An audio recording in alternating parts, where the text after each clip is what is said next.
Hi, everyone. Thank you for being with us here on Therapeutic Astrology Podcast by me, Mana. Today, we will speak about a revolutionary yet ancient theme. And I'm so pleased to welcome author of the newly released book, The Medicine of Flow, Harmonizing Your Inner State for Effortless Healing. Welcome to you, Dr. Cynthia Li.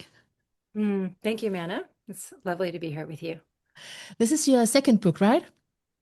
Yes, it depends on how you count. Okay. But my second, yes, my second published book by a trade publisher. Yeah, I, Right. I co-wrote and edited a book with my Qigong teacher that was Nice. self-published for our community as well. Ah, nice. So it's the third one then.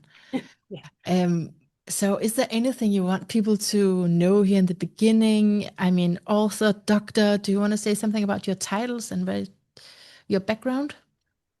It's funny. I have different titles, different identities that people can relate to. Yeah. I'm a conventionally trained doctor of internal medicine. I live in, born and raised, raised in Texas, and currently live in Northern California near San Francisco.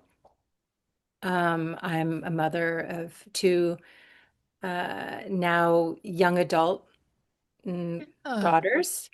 And yeah, and I'm an accidental writer. That just okay.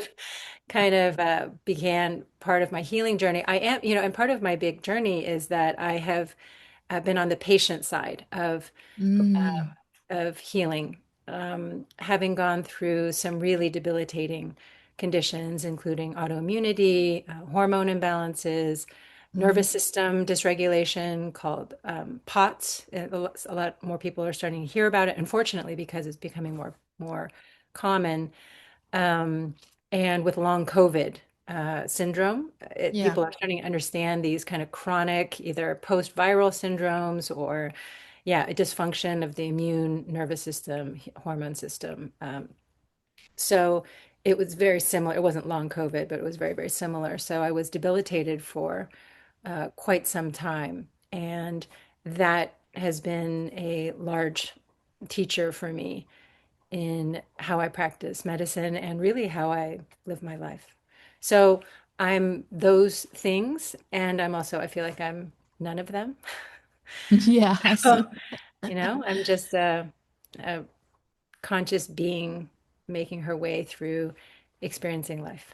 yeah. Well, thank you for being conscious right here with us right now and sharing a bit about your background.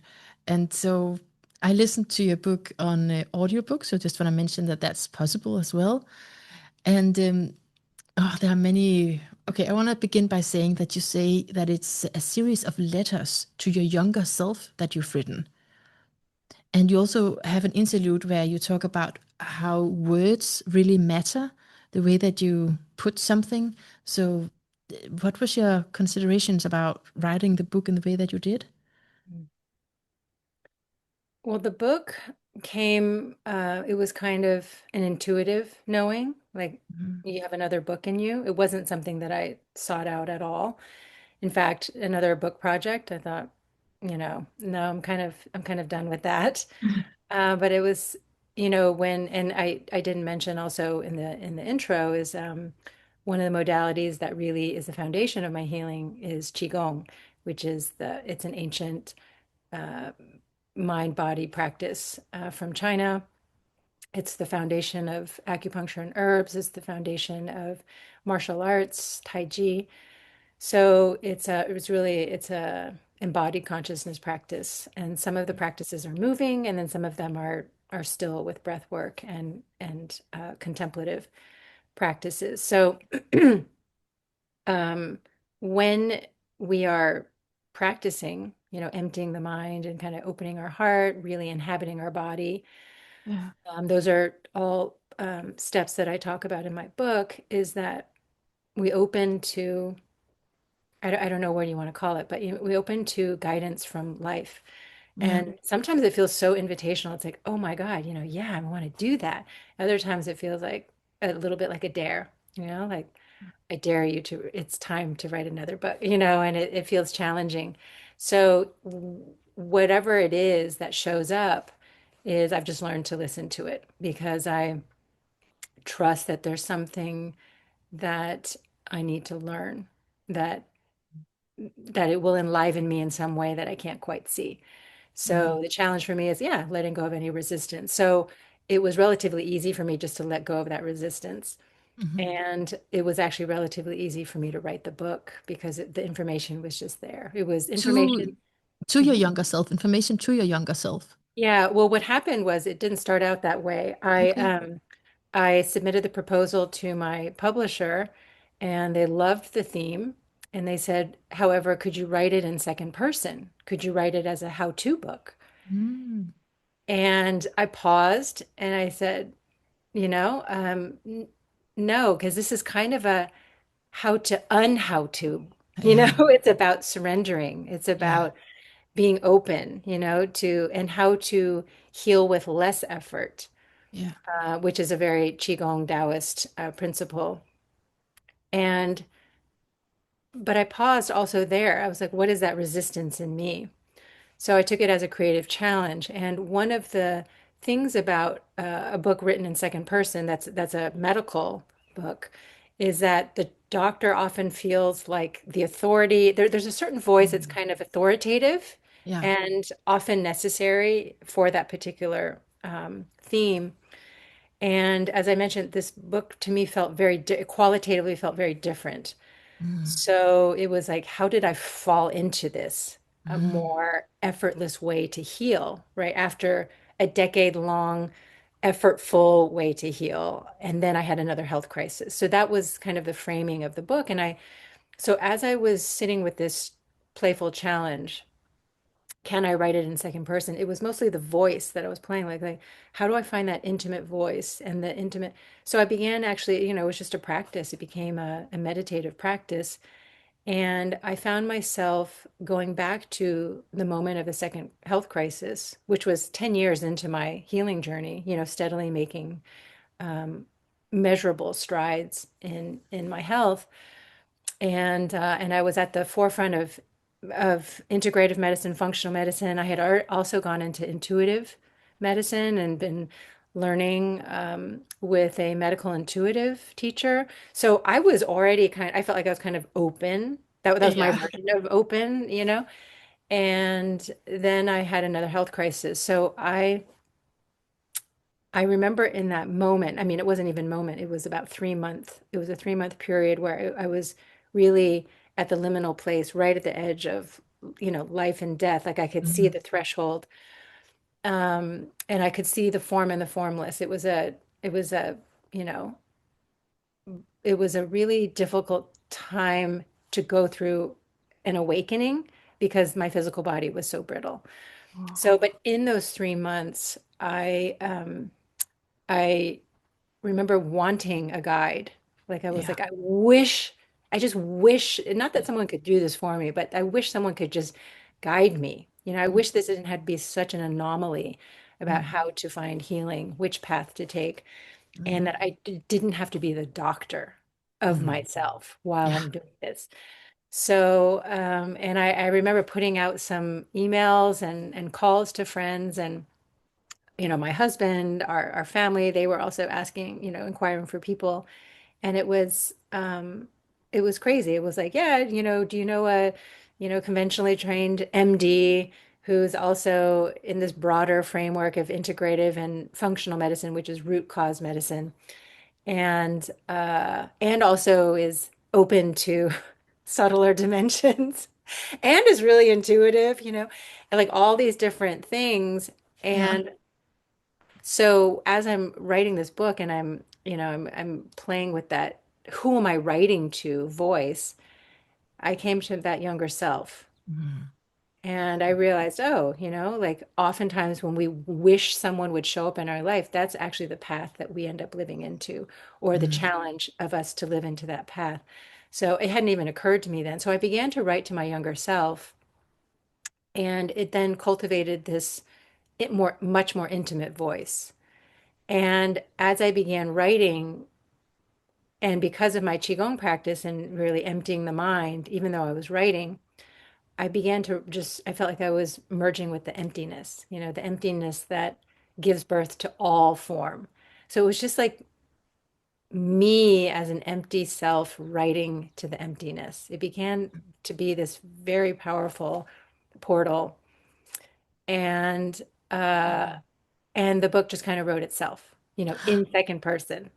And so then Cynthia came in. Cynthia, as the doctor and the editor and the writer, I came in and I kind of Okay. edited it. Um, and but that's how it began, where these letters to my younger self, and then it had this whole life of its own. So Beautiful. Beautiful. yeah, yeah, And it's a joy to listen to. And as you know, I'm a Qigong practitioner myself. And yeah, just what I would have loved to have known, right, when I was younger. And I'm still learning. I'm not pretending I'm there at all. I'm absolutely constantly learning because I still have crises. And then there is so much here in Qigong that we can use. You say effortless healing is a brave new way of being and doing. It's about slowing down and untrying. And then you have this desperation opens the mind as nothing else. And maybe that's what you're talking about also with your yeah, health crises, right? That it had to happen in order for you to come to that place of emptiness. How would you yeah. say I it? guess I don't know if it had to happen No. or if I, So one thing I often say to my daughters is like if they're going through a crisis, like oftentimes like when they're asleep, I'll just kind of whisper to them like, it doesn't have to be that hard. It Mm. doesn't have to be that hard. I don't know if that's true, that if we actually are opening and um, opening, meaning opening to the flow of life, which is really the foundational practice of Qigong. It's like, how do we be fully present, fully inhabited, Mm. opening our body to flow of what? To flow of life. And so it's not just our own body in flow with itself, it's in connection with something much, much larger. And that's where the power is. And so what I realized, in hindsight and having gone much deeper into the contemplative and the consciousness dimension and the energy dimensions of Qigong, that's what the second crisis opened for me. Before I was practicing and I was getting a lot of benefits, it was largely body based. Kind of, I thought of it more like as a rehabilitation, which it Yeah. was. Yeah. Um, and some of the energy stuff, but I think it was more conceptual than anything. And so in the second health crisis, I was Okay, forced to go deeper. Yeah. so you were already a long time Qigong practitioner I had already at, been practicing for 4 years. Yeah. for 4 years and gone pretty deep, like it had rehabilitated you. I'm not Yeah. saying that word correct. It had helped you, it had Yes. served you well. And and then yeah, at the second, what happened then? How Yeah. did you go deeper So with? Was it a different I kind of Qigong? Because there are also many branches of Qigong. it was at the time it was the same. I mean, I've only really, really deepened into one lineage, right? Because there's many, many different kinds, as you mentioned. And I've taken online courses from your Qigong teacher too, Lee Holden. Yeah. But my first teacher, Master Ming Tonggu, and then my current teacher, Master Wei Qifeng, they're both of the same lineage. It's called Zineng Qigong, or in the West here, it's translated to Wisdom Healing Qigong. Mhm. And there's like medical qigong that kind of focuses on special conditions and then what do you do? There's yin yang where you kind of learn to balance, feminine, masculine, right, left. Like there's many, many different. There's what animals, some lineages that focus a lot on harnessing the energy of animals. The one that I studied is very focused on the oneness and the Mhm. oneness of all things that it unifies all things. So yes, of course, we practice right and left. We practice, balancing internal energies. The foundation is the oneness of everything, so that we're not like there's not a specific practice, for example, for like if you have chronic neck pain. I mean, yes, can I prescribe something for a patient who's having that? I can, based out of my lineage. The overall focus is if you practice the forms as they are, the whole body heals. And like we might not even know what's causing that chronic neck issue, right? So why focus there? Maybe it's a blockage in the gut that's just holding tension and then therefore transferring it. And so in Zen and Qigong, it's really about the oneness. So both as me as a consciousness, energy, and physical body, as well as then with the much larger universal body. Mm. Um, And so what I would just you? went deeper. Yeah, I just Yeah, went much deeper into the energy and the consciousness dimensions, which I hadn't known. I didn't really understand, at least experientially, what they were. So this opening, whatever happened, whether it needed to happen or whether yeah, it just happened because of the laws of life, um, it just opened me up. So it was a profound opening. And so what ended up happening was I had a very rapid healing. You know, what I would have projected would take another few years again, yeah. if not several, unfolded over several months. And it had a floaty quality to it, almost like it was happening to me, even as I was doing things, right? I was still going to the doctor, I was getting treatments, I was taking herbs and supplements, I was watching my diet, all those things, but I had been doing those things all along. Mm. So it just felt like something unfolded. And Ah, that's where the effortless part comes in. And that's based on also a Taoist teaching of effortless doing, you know? So mm, how do we do everything as if we're doing nothing, mm. right? So we're not resisting everything. We're not efforting Yeah. through everything that we're doing. So, This is why I need this philosophy so much. I mean, mm-hmm, everything that I'm practicing, I always want to say, "Hey, I'm not there yet," you know, because it's mm-hmm, so beyond in a way where I'm at, but it's what I need, right? mm, It's like yeah, it is so needed. yes, Yeah, yeah. that relaxation. Um, I have a question just also around this because so is it meant to be or not? Because that's the whole philosophy of life in a way. How much can we Mhm. decide ourselves, right? But I believe you say at one point, illness is an integrative part to healing. Do you say Mm, that? I yeah. could have misheard you, but Yeah, yeah. it's I don't something. remember the exact phrasing, but that it's not the opposite of health. It's not the opposite of health. That's a thing. This is my new understanding. You know, in the Mhm. past, I would say, yeah, okay. And even in the conventional way that Qigong is taught, it's sort of like, yeah, you have energy blockages, you have energy deficiency, and then therefore you don't have energy for vitality. So it's also taught a little bit like opposites. Yeah. Um, but at least in this, in the dimensions of space and time where our bodies are, we live by laws of time and space, is that there is a flow. And Mm, so I experience it much more illness, much more as a continuum of healing. Like mm, it's a healing journey. It's a journey that has no finish line, you mm. know? Like Yeah. we keep, what we think, oh, we reached this, okay, we're done. And it's like, oh wait, oh, there's another, and as you said, oh, there's another crisis, or there's another challenge, Yeah. and there's another diagnosis. Like, why is this coming up? And so even relaxing the notions like, oh, how does that shift our relationship to our health challenges when we don't think of it as like we need to reach a particular goal and then we're done because there's an attachment to that. It's like, Mm, how would we shift our relationship if it's an infinite game, so to speak, right? There's no mm, end. It's just, it's the same thing as living. mm. It's Yeah. just living. It's an orientation to life and it's an orientation to our body.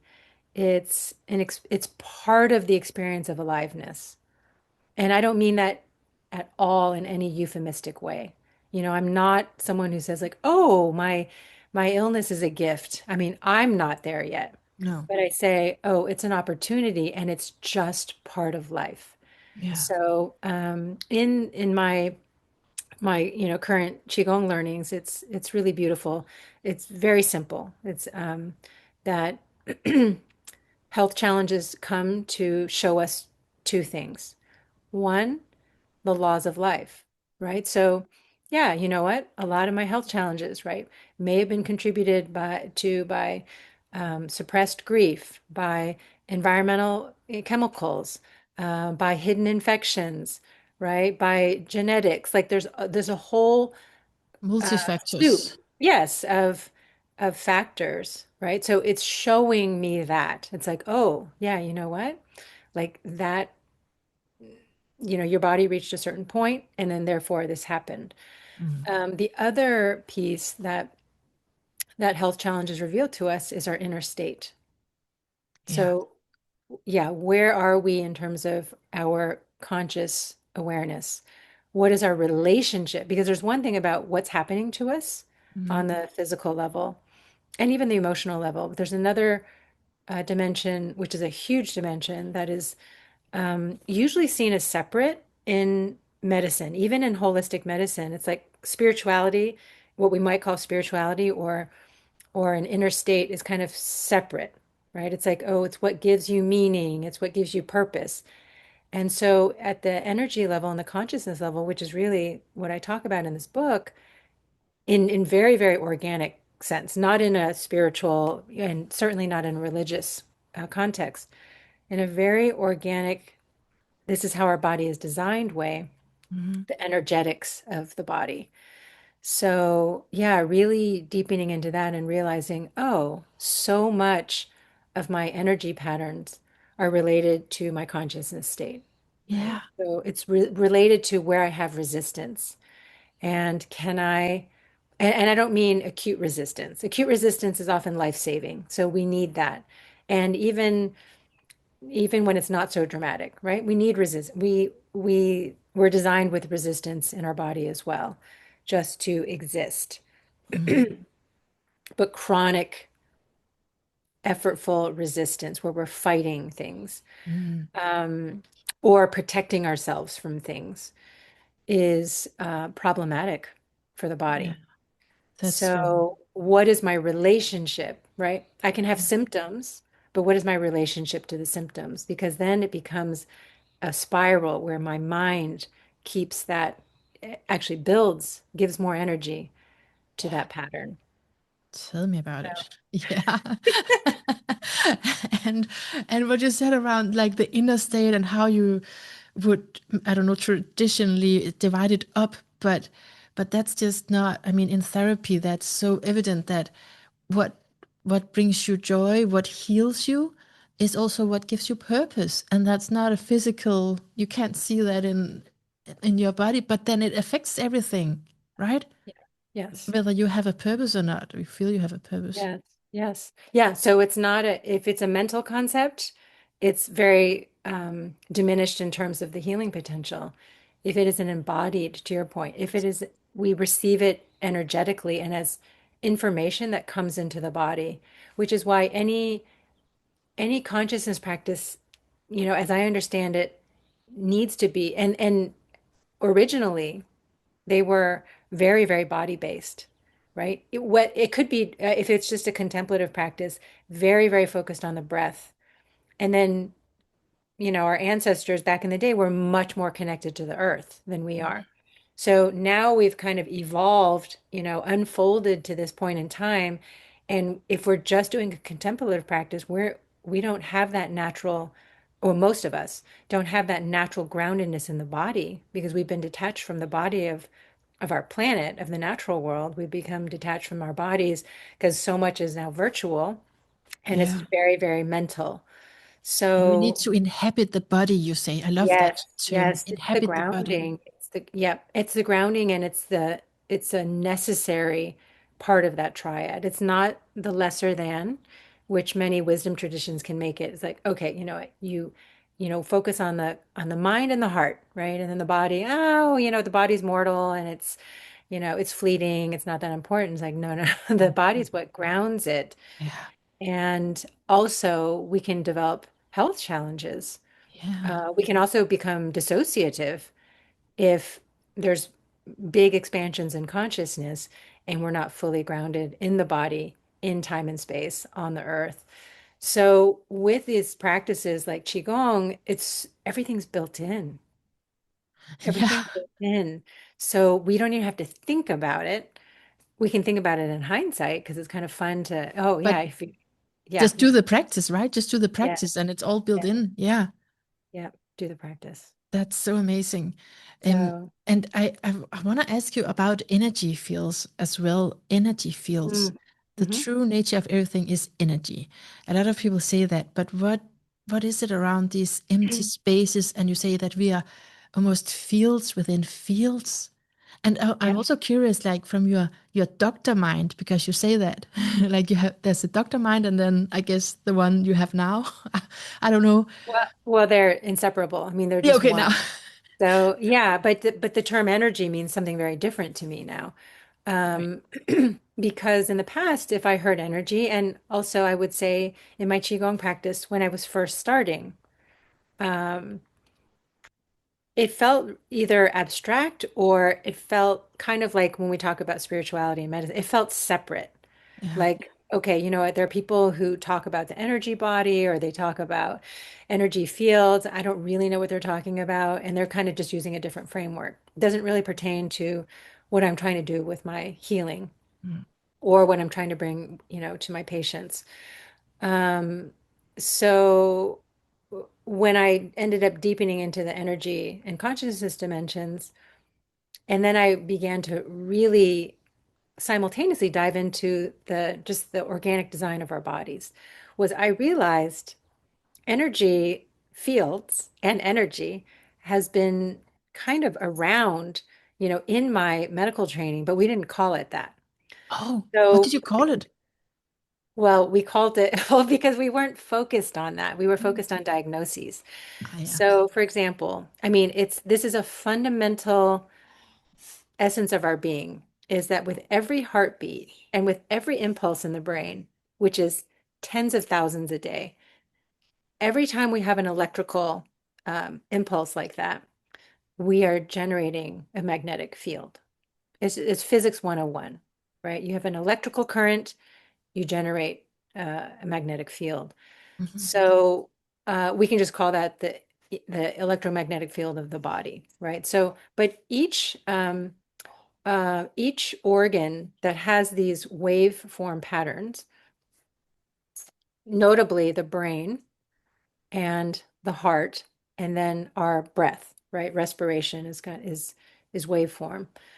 Um, Mhm. those are the most powerful electromagnetic fields. And the gut actually has one as well. The gut's arrangement of cells is a little bit different. So it's it transmits a little bit differently. And so therefore it's less studied. But they they generate their own electromagnetic fields. The largest electromagnetic field of the human body is the heart, and it's about 100 times that of the brain. And it it has a pattern of like a torus, of a circular, like kind of like a donut shaped fountain, right? That's kind of out and then in through and around the heart. And it's just part of the design of our bodies. So when people, when ancient traditions were talking about energy bodies, they were sensing and experiencing something that couldn't be measured at that time. So now we have neuroscience and it's called, bioenergetics. The bioenergetics of the body is kind of a new field. There's another term that's called the biofield. So it's still very much emerging. It's still considered very kind of esoteric by most people, but Oh, it's very, very organic to the design of our bodies. So we're not even talking about forget about the subtler energy fields, that Qigong practitioners have been playing with for millennia. This is just these are the stronger fields that we can okay. measure the effects readily in a lab. Okay, so it's not even what you would tap into in a qigong. This is like more No, no, it physical. is, it Oh, it is, but is. it would in Qigong, it's more like what we would call the bodily Qi. Yeah. right? It's stronger. Like when people can feel Yeah, it's chi stronger. between their hands, that's the electromagnetic field, right? Mm. It's stronger. But then there's fields that are much, much subtler. And Mm. many practitioners can experience that as well. So there's different levels of strength and weakness. So electromagnetic field is palpable to many people. Some people right off the bat as they're practicing Qigong, or they feel the buzz, they feel the buzz and the aliveness in their bodies, or even the bliss. A lot of that is going to be the bodily chi or the electromagnetic field of the body. Yeah, and if people listening are thinking, what is that? Then there's a really good book out. You know, Yeah. there's different steps to that, and you have examples of it and practices. So just want to mention that. Um, Yeah, so that, and I will mention and I have some illustrations in the book too. Um, the power of that too is that it gives a scientific explanation for, like, if we're next to someone or we're in a room full of people, that we can sense the atmosphere. yeah, We can sense like suddenly we might feel just invigorated. Other times we might be like, whoa, like there's some weird energy in that room, right? I mean, and that's not even alternative language. People just mm, walk in like, whoa, okay, I don't really yeah. want to go in there. Something doesn't feel right. Is that we're very, very likely picking up. It's a communication of energy fields. So what happens when we are in a flow state, and I should also just clarify, oftentimes in healing, we think of two states. We think of fight or flight, stress state, sympathetic state, and most people have heard of also parasympathetic state, the rest and relax or rest and digest state. So you want to get out of this one and you want to cultivate more of relaxation. Mm. And relaxation is great. I'm a huge fan of it, and we need it. And then, but there's this third state that we forget about, and that's what I call embodied flow. So in science, we call it coherence. It's a state of activated calm. So this parasympathetics are activated, the rest, the relaxation nervous system is activated, but then there's more energy flowing. And so Activated calm. that's often what we're cultivating in Qigong. Mm, And then there are other ways. It doesn't have to be Qigong. There are very yeah. practical biofeedback, devices that people can just practice breathing or practice gratitude. The challenge is really getting it into the body. Most of the time, Mm, it kind of stays, up here. mhm. So bringing it into the body. And so what happens though is that out of when we are not in coherence, that field, so it's not just sort of how big is the field and how strong is the field, it's how organized is the field. So if we're anxious, if we're really frustrated, if we're fearful, if we're angry, like a lot of these very intense uh, emotions with resistance, the pattern of the waves in that field that the waves that I was talking about, becomes kind of jaggedy, irregular, and like sawtooth. So that's often what we're picking up when we walk into a room and think, oh, it doesn't feel good in there, because Mm, it's making our energy waves like that. mm, So when we are in coherence or in a flow state in the body, or in the heart, is that the waves become organized, they become regular.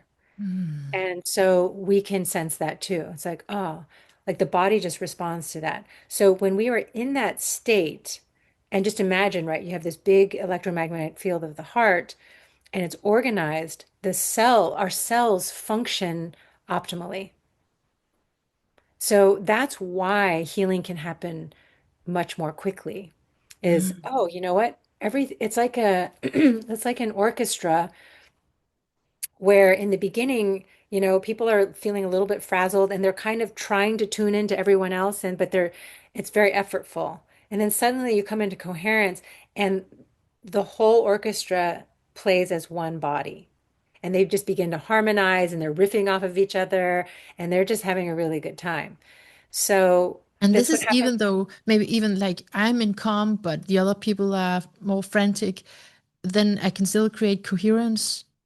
Yes, because you've been cultivating to stay in it. right? Mm. So the more we practice, the longer we practice, and the more we can sustain that, is that it becomes more and more the default state. Or if you come out of coherence, you can sense that and you can bring yourself right back, Mm. right? So um, when in more spiritual talk, like when people say, "Oh, oh, that person's enlightened," often what we're feeling is this radiance of their energy field, and it's their unconditional love, right? Unconditional love in this scientific energy language is this radiance of the heart field. Is And that interesting? and so can you radiate that like the sun, right? No matter who or what is in front of you. Can you Mm. do that? That is unconditional love, right? It's not that, oh, I love what's happening, you Mm. know, on the world stage. I love what's happening in my body. Right. It's, can I cultivate that radiance of energy fields no matter what is happening? And that's the thing where you say when you've practiced it in your qigong practice, then it's easier to evoke that when you're out in your everyday life. Yes, and then the other piece, right, because of the contagiousness of Yeah. these fields is, let's say you have you're practicing with one other person. So and to what you just said was that if I'm in a beautiful, coherent state, I can bring you into that without you even knowing. Mm. It's just it's the law of energy. It's the law of bioenergetics. Then imagine, and they've done experiments with this too, where like then you bring a group of people together, right? If one person or two people in that group are feeling really incoherent, the group can easily bring them into coherence. And the more the groups have been practicing together, the easier it is. So coherence collectively becomes very stable. It becomes Wow. very stable. So, right, going back to that analogy of the orchestra, right? If everybody is kind of synced up and they're really attuned and there is it's literally like humming like a beehive, right? They're just humming and they're tuning to each other, they're in harmony. And then if one or two people in the orchestra are like, oh my God, I feel really lost, like I can't really find, they can easily be brought back into harmony Ah, versus everyone kind of being incoherent. And then it becomes very difficult for people to come into coherence. So collective coherence is a very, very stable place. And it's the most resilient state for us to be in because we're interdependent, right? We're interdependent with each other. So it's not like, oh, I'm out of coherence. Can you guys bring me into coherence? Everybody realizes that they have their own role in yeah, continuing to cultivate that within themselves, and that we're also available to support each other when we yeah. need it. We need So we can both. call in our teachers, we can call in, ancestors. The practice begins to become less and less physical, like Right. in time and space, right? So Qigong practitioners, our global community has been practicing together for years now, and it spans time and space. So the more and more or I mean, not spans, but it spans space, but it transcends time also. Like Like, we can connect to that even if we're listening to a recording, for example, that happened last week. yeah, yeah, that's It's amazing. completely, yeah, and it's that stuff is not measured scientifically yet because we don't have the tools. We don't have the tools. Okay. But Yeah. some of it must be measured scientifically in like how important it is with relationships in between Yes, us that has biologically. been done. Yeah. Yes, that has So been some done. of it, but I want to say all of what you just said and then put that into the argument for therapy. This is what Mm, happens in therapy. I mean, yes. obviously there's other things going on, but I think that's like the major pillar of why you would feel release afterwards is Hmm. that what happens between you and the therapist or the group therapy, right? Yes. It's like we recognize this phenomena. Yes. And it can be challenging, so like one example is I will like I saw a patient recently who, and this was online, she has a very, very stressful job, and she knew that a lot of her health challenges were arising due to the stress of the job. And we got on our session, a medical consult, and she was at her workplace, in a private room, and I could sense her before she even opened her mouth. I could sense her stress, and so I said, would you like to start with that? She said, well, I have a list of about 12 things. I said, Yeah. okay. I said, all right, well, we'll get through what we can, but would you first like to start just with a centering practice, right? So the language can be very accessible. It doesn't have to be, we're opening to the universe and all that. It's just like, no, let's just do a centering practice. So Yeah. Yeah. most Yeah. of it is, can we come back to ourselves? And so I was suggesting it as much for myself as for her, because, right, I want to stabilize my coherence before we begin this and not get pulled into stress mode. Because what happens also in coherence, when the mind is coherent, when the brain is in coherence, all the different parts of the brain sync up. So we learn new things better, we observe more acutely, we intuit better, we make better decisions, right? Like it's optimal, it's like streamlined. Mm. So I would like to be most coherent with my patients. So Yeah. I guided her. It was probably 5 minutes, mostly breath into the the abdomen, Mm-hmm. and then a little bit of just a spiral movement of the spine. And then I invited her. I said, before you open your eyes, can you visualize your list and maybe um, choose what feels most present for you? Good idea. Good idea. Yeah. And she actually paused and she said, None of it, none of it." Oh, So we began starting talking about something totally different, which was probably at the root, of a lot of her stuff. We ended up covering actually all everything on her list at the very end of the visit, because by then it was super fast. It was just like it was like one or two word answered, right? It's like, oh, okay. and what about this? Oh, well, blah. So it's like, and that's another example, very tangible example, of like That's a how things can happen much faster yeah. and kind of effortlessly. If we had done one, two, three, four, five, it would have felt very, yeah, very effortful, very mental. And then, stopping on each one and then probably not getting through the list. This is my favorite point.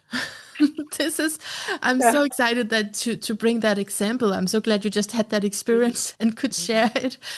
And then Wow. the other piece, though, about, right, what happens in healing circles, whether you're a therapist, a doctor, a different, acupuncturist, is that often we can then take on other people's energy, Yeah. right? So with coherence, and that was where also I was like, oh my God, I had been taught like, oh, well, you can kind of create a little bubble so that you don't take on their stuff, create your protective field. And I remember at one point I was like, wait, but how is that healing? Because we're still Yeah. creating separation, right? Like Exactly. and then I'm also telling my nervous system it's dangerous, so I need to protect myself. So it's sending signals to myself that I need to be protected rather than open. And so what happens in flow states is that, and this is where attachments, the work with attachments is key, is Mhm. that we receive the information. So we're open. We receive it, but then we allow it to leave. We don't get attached to the information. And so So it doesn't, instead, nothing sticks, right, right? in and out. Yes, instead of blocking, right, partial information because it's going to be too much. Now, the other thing too is that if there's a particularly difficult situation, um, or if it's, let's say, someone really close to you, right, who's having a crisis, Mm. and that's when it's really easy to lose ourselves and Yeah. lose the coherence because there's so much. Yeah, they matter, so it Yeah, they matter. affects you. There's also a lot of entanglement on many different dimensions. And so it becomes very difficult. And that's where we can really have the wisdom to create a collective field to support us. Mm. So, and that's really the path. That's the invitation and it's the dare. Oh my gosh. Every time you say dare, I think of the in the end of the book where you say, I dare you to take a cold shower. But that's cold shower. That's something else. Yes, yes. I mean, that's a way that we can work with or play with, right? The Yeah. our discomfort. And Yeah. what is our relationship to the discomfort, right? So that's just a playful, yeah, and it was a I dare know. because I don't enjoy it. But it's like, oh yeah, I can dare you you play with to. it? Can, Oh, can you Cynthia, I step into just wanna things? Yeah. I wanna be sure that I got some of this right. So so instead of creating that bubble around you, I'm sure people have heard that as well, the separation. Then you talk about letting go of attachment, but do you do any certain exercise within yourself before the client, or would that be the It's centering? yeah, it's the same coherence. Now I might observe in myself like afterwards, like, oh, you know what? I feel something in my gut, like I something did stick. And so maybe I do a practice that's really focused on lower dantian, which is Yeah, the center, the core of the abdomen. Maybe I do a practice that really, it can be a breath practice, it can be a movement practice. And and I have actually many different practices in the book sure. that Mm. also have audios and videos from my website just to really guide people. And they're like 5 to 8 minutes long. They're not long. What the science is showing us is that if we do 10 minutes 3 times a day, so the interval is important, right? So Okay. we're not just going long periods of time without doing it, but let's say morning, midday, night, 10 minutes of Mm. coherence practices, we can begin to entrain that pattern to begin to stabilize. Mm. So it feels, so what I love about this day and age is we have the ancient wisdom, we have the modern lifestyle. Um, with all its challenges and also the blessings of, it's we're connecting right now, Yeah. right, across great distances.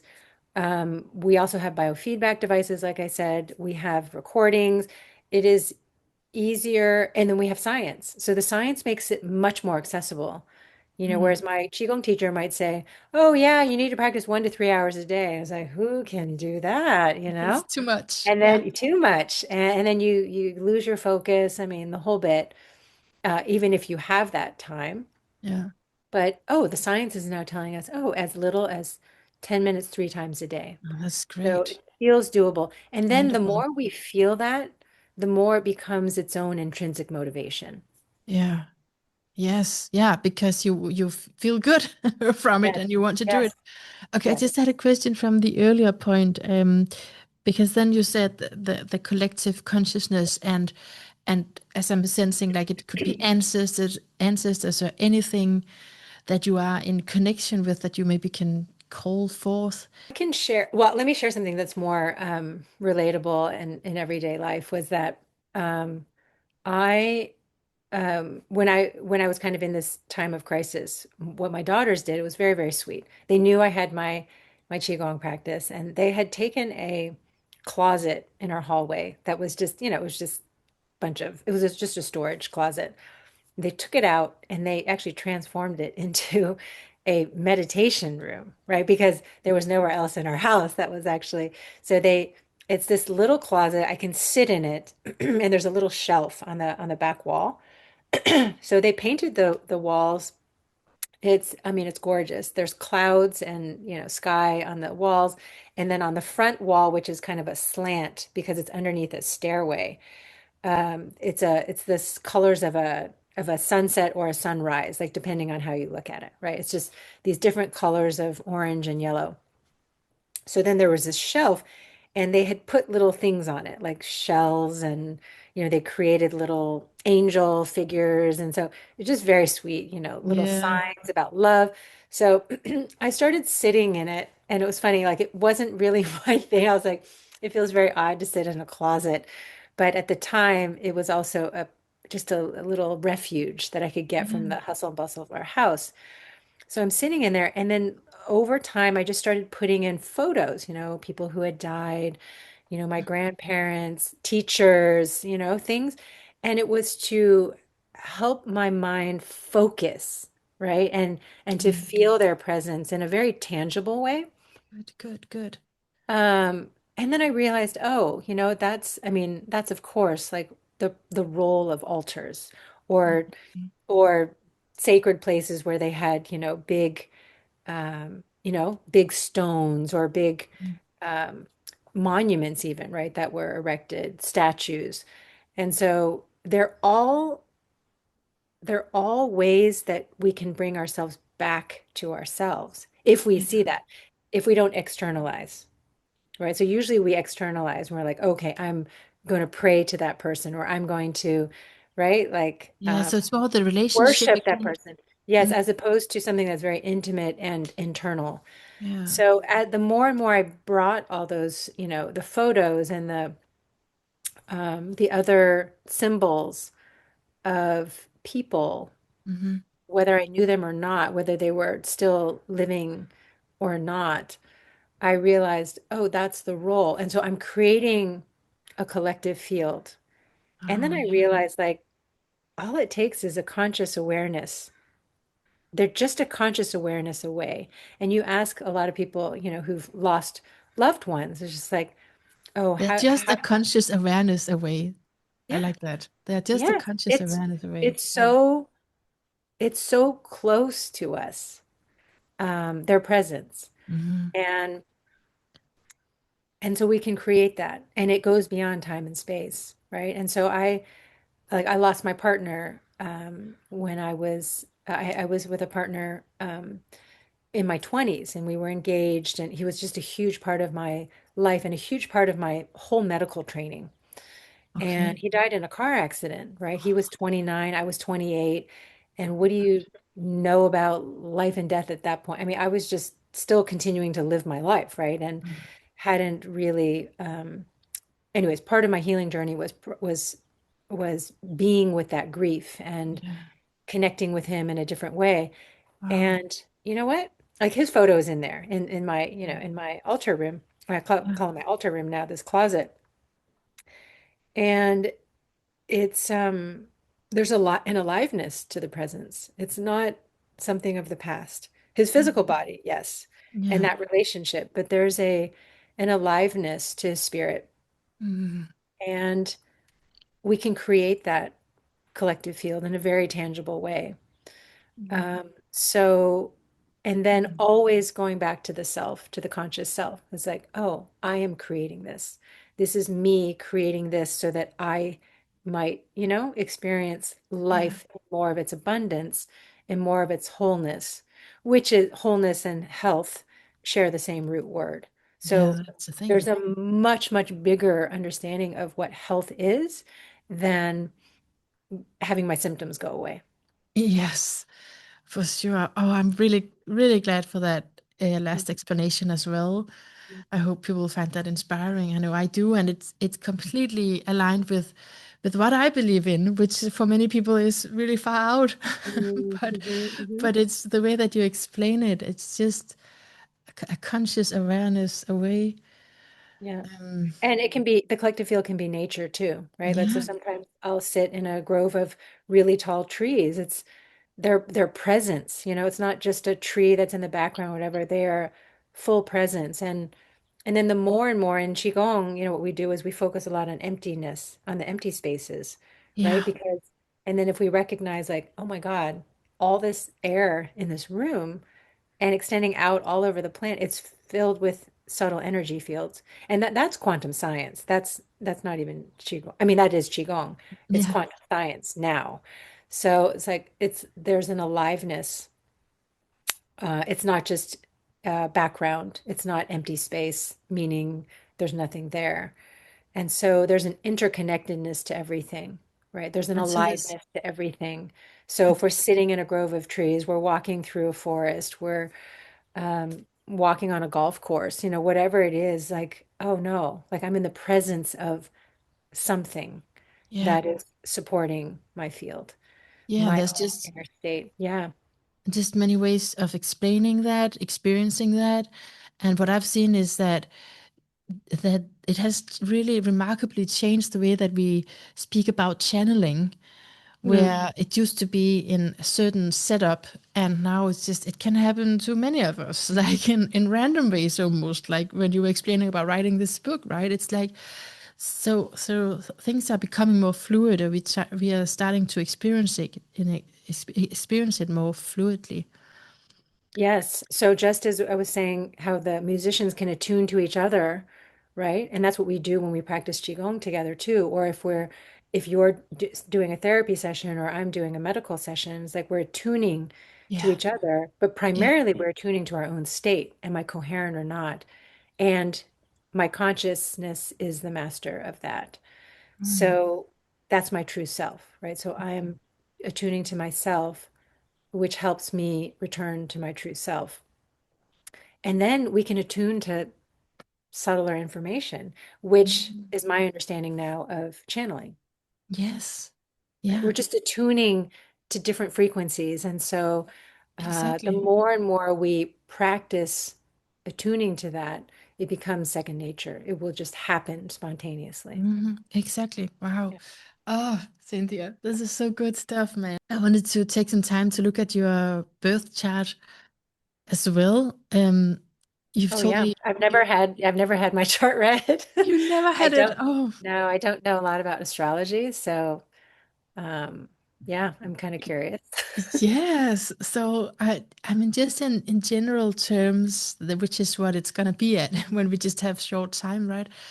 Yeah. Um, I want to say that it's really important for you to have this chosen life philosophy, because you are so curious, and because you'll need something that constantly expands your mind.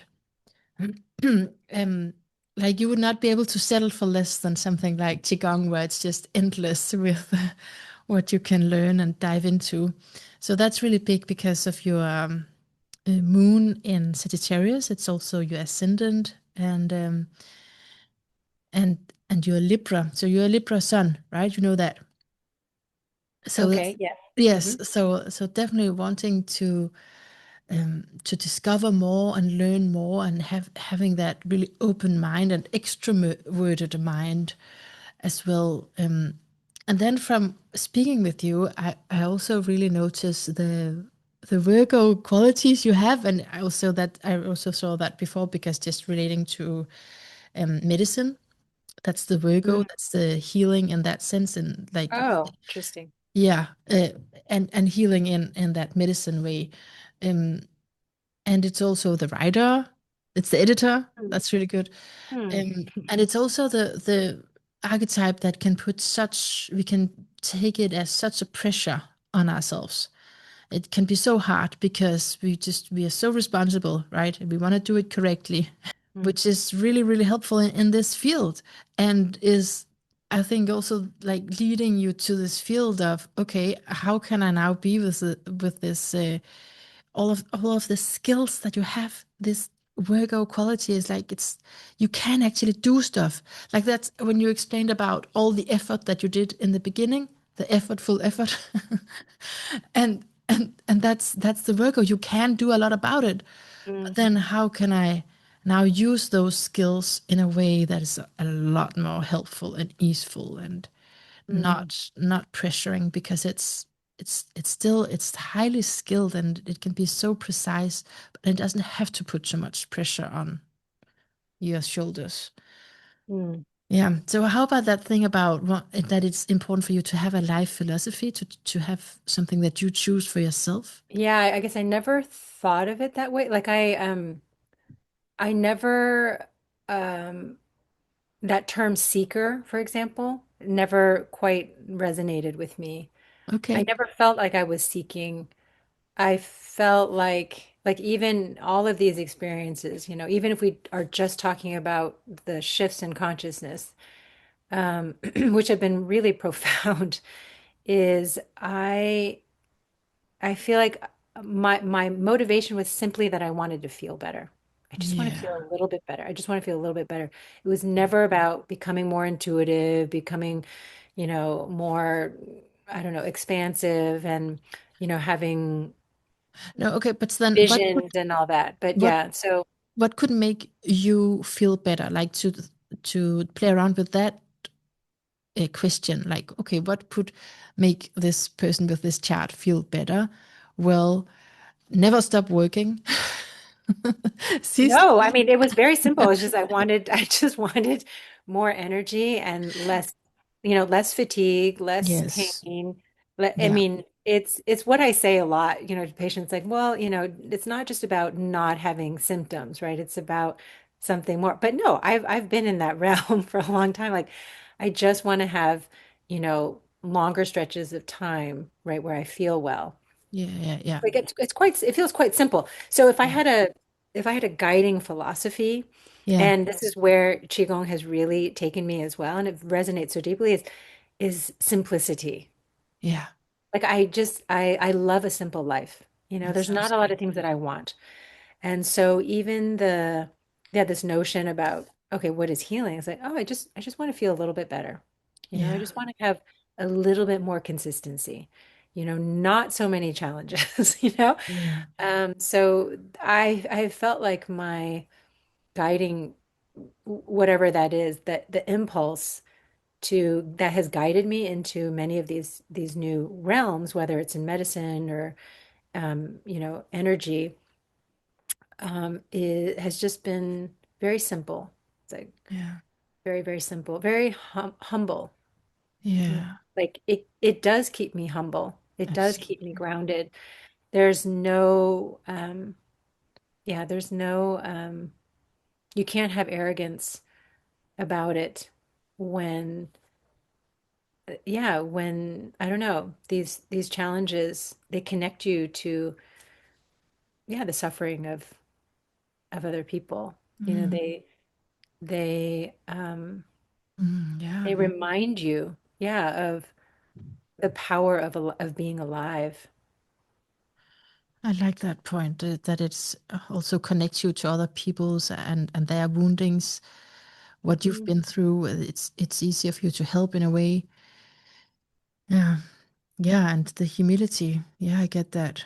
Yeah. So I mean, a life philosophy doesn't solve everything, but someone with just even just the moon and Sagittarius, it is nice to have something, some kind of guiding Mm. principles. And for you, then that is this practice and this philosophy of simplicity, as I hear you, and just feeling a little bit better. Mhm. Yeah. Yeah. Yeah. Yeah. And of course, what it's taken me into is, a life of abundance and universal love and, and that's where it goes together with simplicity because it's Mm. like if I experience the abundance of life in my living room or in my backyard, Yeah. I don't have a desire like I used to travel to exotic places, right? Mm. And the travel remains, challenging for me. So Mm. it's hard to tell what is what, right? Do I not want to travel because it's hard on my body, or do I not want to travel because I just don't have that desire? I feel very fulfilled here. You can travel So in your imagination. exactly, exactly. We're connected to everything right Uh, here. yes, yes. Yeah. So yeah, so it is. It's certainly a path I could never make up. Mm. Yeah. Could You never couldn't make up. have. I could never dream it up. I could never write it. So I don't know what's going to happen next. That's Um, wonderful. but yeah, Yeah. but so much of this is, as you were saying earlier, oh, there's another challenge, there's another thing, and that's the nature of life. And so it's more, yeah, it's less about is everything going to be okay Mm. than am I going to be okay regardless of what happens. And Yeah. so that I have agency over. Yeah, and I feel like the same when I've tried to speak to my Qigong teacher about astrology. I feel the same here because it's like it actually doesn't matter. I mean, it's interesting, and you can, you know, find it funny to know about your astrology, but in a way, it doesn't matter because you found that way to be with whatever is and whatever is gonna come, right? Mm-hmm. And yeah, in astrology, qigong, medicine, there any of these frameworks are they can be really helpful. Yeah, Um, Ultimately, they're all guideposts back to ourselves. And then what does it mean to be what does it even mean? What does the self mean? And yeah, so yeah, they can be incredibly helpful. So as long as we remember that they're simply guideposts and that exactly. we can relate to the information freely rather than getting attached, I think it's very easy for our minds to get attached to frameworks. Yeah, yeah, So like it's yeah, helpful for me. I thought, oh, okay, you know what? What is my guiding philosophy? yeah. And I know it. I articulate it? I don't know. I think But there, you're doing a yeah. good job in your books, I'd say, you know. There's Thank something, you. Thank you. there's Yeah. something there. And Mm, it's that's the thing that it's ancient and yet it's here present day and through us now, right? That's the amazing part. mm. Ah, okay, Cynthia, we are about time. What is, I mean, I had too many questions for you. I'm gonna stop looking at them now. Mm. Um, is there anything you feel like saying here in the end? Anything you wanna leave our listeners with? Yeah, I guess I just got off of a panel last week that was it was an activist panel, kind of how do we respond to these times?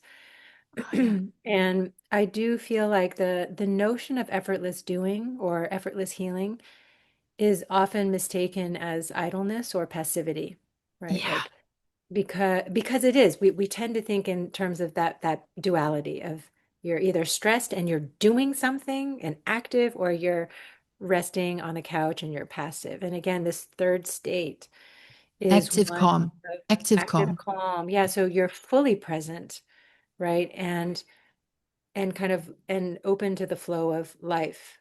Much more tapped into than the collective good. And so um yeah, I just think, we're at a time right now where there's so much going on. There's so much pain and chaos, and um, the sense of uncertainty feels, I mean, life has always been uncertain, right? It's always been uncertain, and yet the challenges with that are so great because of everything that's unfolding.